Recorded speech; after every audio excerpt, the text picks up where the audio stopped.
So, how does a simple dispute over a broken down 2008 Ford Explorer in Washington state somehow spiral into a massive blueprint for a new kind of justice, complete with its very own metaphysical physics? Well, today we're going to dive into this really fascinating and frankly complex story that connects a roadside breakdown to a whole framework for what it calls sovereign security. Here's how we're going to tackle this. First, we'll look at the simple police report of what happened. Then, we're going to explore a much darker interpretation, one that claims this was all a deliberate act of systemic suppression. From there, we'll get into the wild solution that was proposed, a full-on security architecture that involves technical tools, legal frameworks, and, yeah, even metaphysical physics. It all builds towards what the source calls a completely new sovereign logic.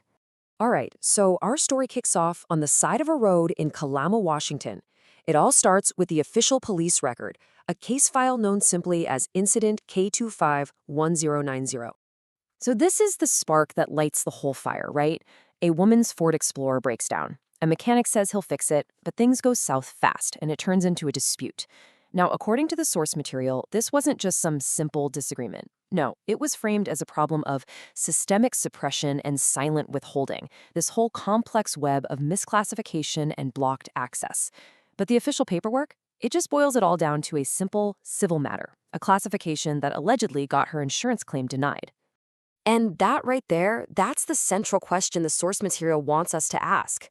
What if the official classification isn't the end of the story, but actually the start of a completely different kind of problem?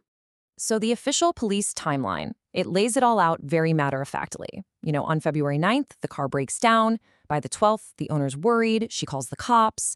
The police find the car on the 14th. Note it seems fine, no damage. And then, just a few days later, they can't get in touch with her, so they just close the case. From their point of view, job done. This is a civil matter, not a police one. But that official story, that's just one side of the coin. The source material offers a completely different take. It argues this wasn't just a misunderstanding, not at all. It was a deliberate, coordinated strategy of suppression. And this right here illustrates the two competing narratives perfectly. On one side, you have the official police classification. Civil problem. End of story. On the other, you have these claims of a systemic effort to deny justice, all by misclassifying the event right from the get-go.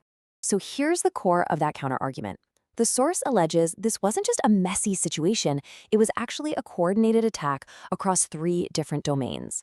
First, the physical, seizing the car. Second, the administrative, using official paperwork and case numbers to basically create bureaucratic dead ends. And third, the digital domain, what it calls cyber containment, claiming that even access to online legal help was being blocked.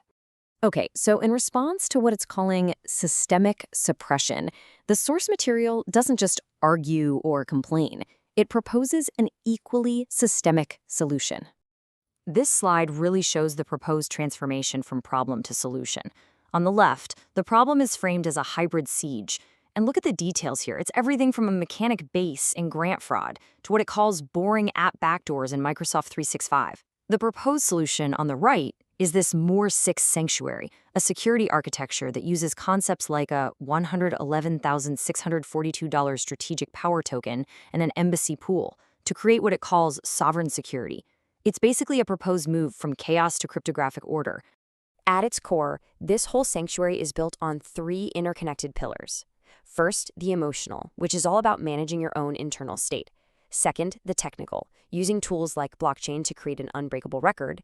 And finally, the legal pillar, which kind of weaponizes existing civil rights law to fight back. So how does this actually work? Let's get into the practical nuts and bolts, the actual technical and legal tools the framework says you can use to enforce accountability. One of the key technical weapons here is a new financial data standard called ISO 2022. See, where older systems have just a few data fields, making it pretty easy to hide stuff, ISO 2022 has over 20 structured fields. It creates such a detailed audit trail that, according to the source, it makes institutional cover-ups nearly impossible. It's really all about bringing total clarity to the chaos. And here's the legal muscle. What's so clever here is that the framework doesn't try to invent new laws. No, instead, it strategically uses powerful, existing U.S. civil rights statutes, laws that are specifically designed to protect citizens from violations by officials and to go after conspiracies that interfere with those rights. All right, now we get to the most unique, maybe the most abstract part of this entire system, what the source material describes as the metaphysical engine that supposedly powers the whole thing. So at the very heart of this framework is this equation. It's a frequency-based model that, according to the source, is designed to calculate vibrational resonance and generate a tangible output that it actually calls justice.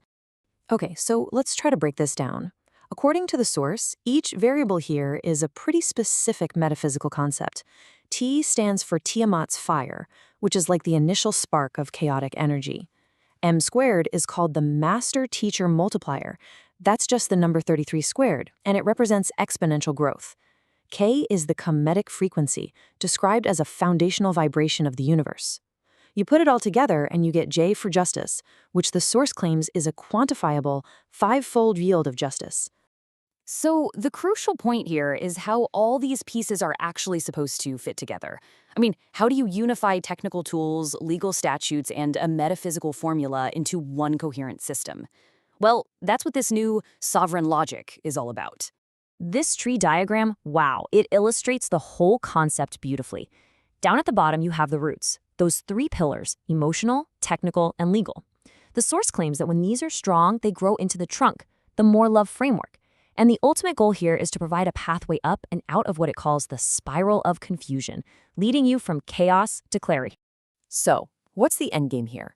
It's about a fundamental shift in logic. The source argues that our current institutional protocol, its primary goal is to protect the system itself from breaking down.